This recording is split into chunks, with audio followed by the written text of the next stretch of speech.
You fell victim to one of the classic blunders. The most famous is never get involved in a land war in Asia, but only slightly less well known is this: never go in against a Sicilian when death is on the line.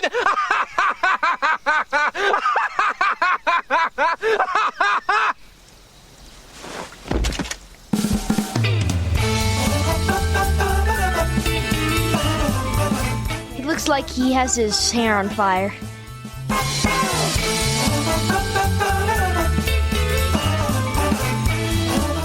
Human smoke bomb.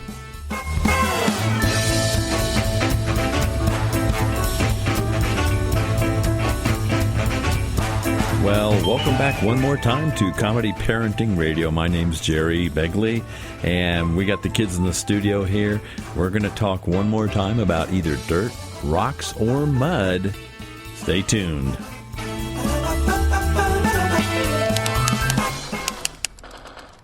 Chris, can you put the video game controller down for a second?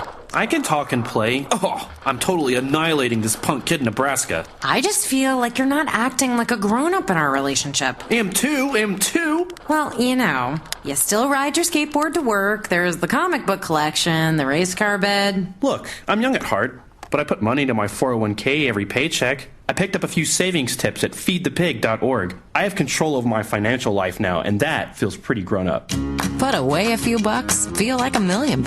Putting some money from every paycheck into a savings account or contributing to your 401k can make a big difference later. For free ideas and easy tips on ways to save, go to feedthepig.org. That's feedthepig.org. So, I bet I look like a grown-up to you now. Well, except for the footy pajamas, I'd have to agree. This message brought to you by the American Institute of Certified Public Accountants and the Ad Council. Comedy Parenting Radio with Jerry Begley.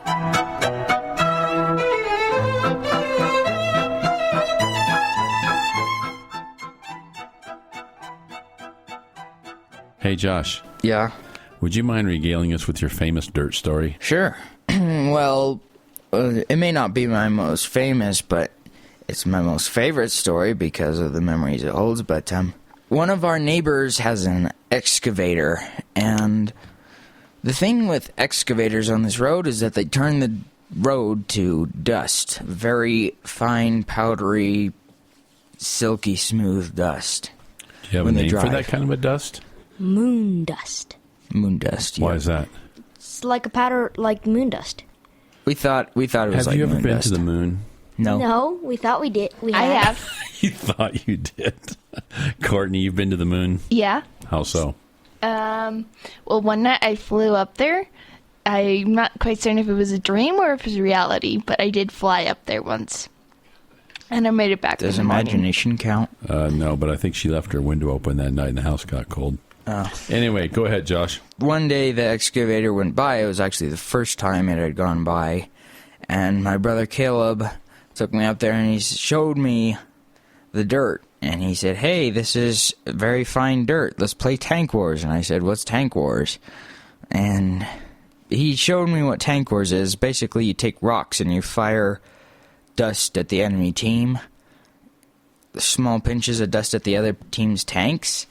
And you try to get the other person's tanks before they get yours, basically. It ended up just being a dust fest, but it was fun nonetheless. A dust fest. I've gotten fat because of slate. You've gotten fat because of slate rock? Yep, because we have a part on our hillside. Don't they feed you at your house? Yep. What do they feed you at your house? Rocks. Slate. It's because it's all over. It's in abundance, so Dad? They always say, eat what's around you. We have rocks. Dad? Well, for those who don't know, we have a part on our hillside that it's like completely made out of mini shear stuff. So Elijah and I went biking down there, and it's so real soft. So What's a mini shear? It's a mini slate it's like the slate was broken up into very fine little bits. Got it. Okay, pulverized slate rock. So it's very fine and it feels real good on your skin. So what you can do with your Is bike? this like a beauty treatment or what? Nope. Yeah, it kind of is. Nah, not really. How do you put it on your skin? You just got to take a little clump and just rub it all over your skin. Oh, that just sounds really good. Anyways, back to the fat Rubbing pulverized story. rocks on you.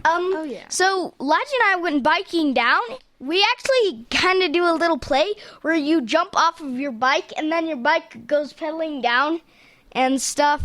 So it's real fun. Your bike goes down without you? No, like what you do is you go pedaling really fast, and then you jump off the bike and into the slate. Man, you mountain kids really know how to have fun. Yeah. But anyways, Lodge and I, we went pedaling down there one day, and I said, "Hey, let's play with some slate." So we figured out we could tuck my. Most kids are asking for a new Xbox for Christmas or something like that, and you could do what? Slate? Yeah. Okay. Yeah, and so Lodge and I just thought if we tuck my shirt in, then you could take slate and dump it down his shirt. And then I got so fat that I couldn't even stand up. We just tucked in his shirt into his pants and then opened up his neck and stuffed so much slate down that he got so fat that he could not stand up at all. That might explain why I found pulverized slate in the washing machine before. Or why Josiah has so many holes in his shirts? No, it actually didn't break a hole. You're listening to Comedy Parenting Radio. We're talking about dirt and mud. We'll be back in just a moment. Who left the fridge open? I know nothing. Nothing. Don't make me angry. You wouldn't like me when I'm angry. Everyone stay calm. All right, who did this? I'm not mad. I just want to know who did it so I can punish them. There's a touch of madness around here. Sir, I protest. I am not a merry man. Guess who needs to laugh the most? Your dentist. Day after day, they look into mouths of people with rotten teeth and bad breath. Give your dentist a breath of fresh air by sending them a copy of Dad the Tooth Fairy Didn't Come, and soon they'll be reclining in the chair and you'll be running the drill. To pick up your copy, send $20 check or money order to Tooth Fairy, 400 Prospector Trail, Marble, Colorado, 81623. That's Tooth Fairy, 400 Prospector Trail, Marble, Colorado, 81623. You are listening to Commandant Jerry Bigley. Okay, wait.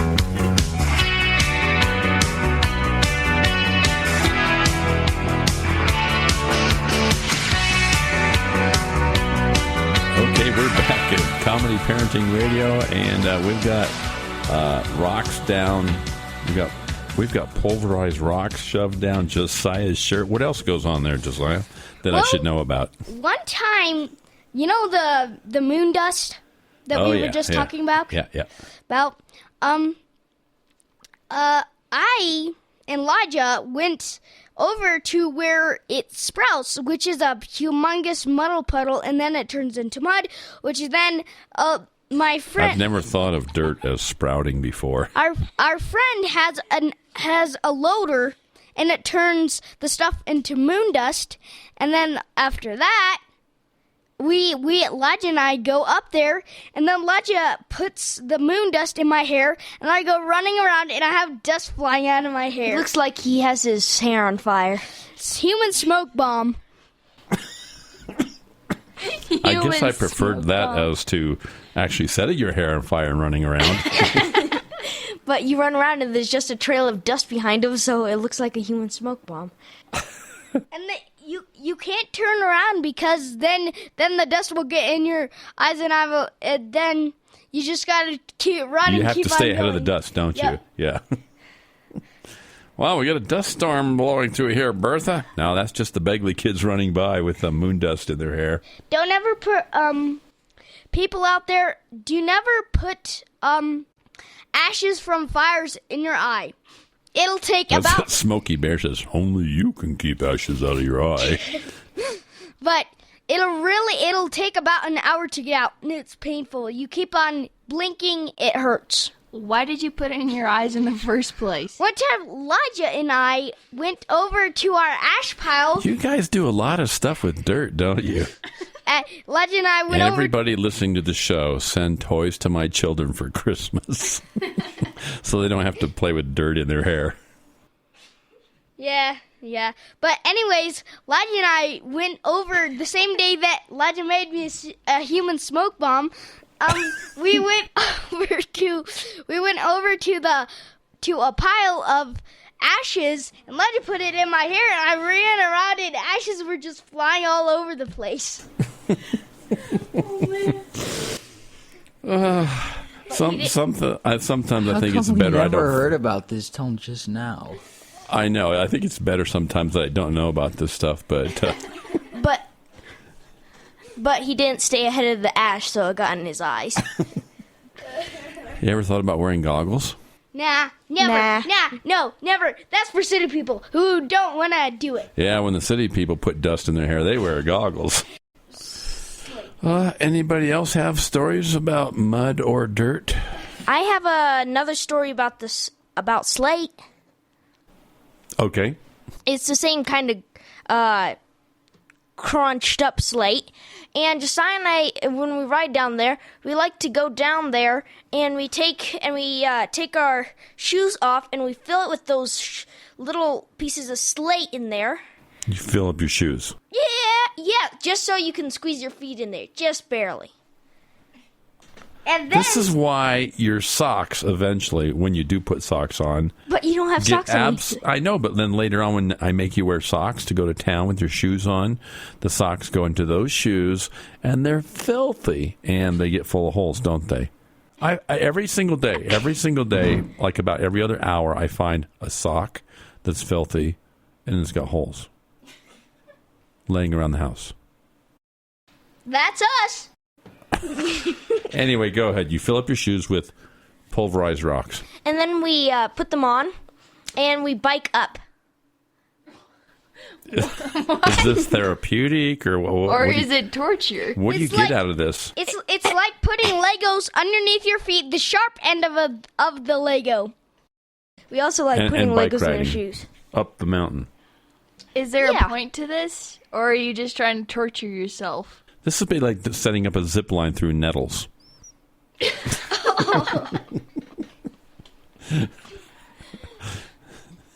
Okay, it's Comedy Parenting Radio. We're talking about dirt, mud, and rocks.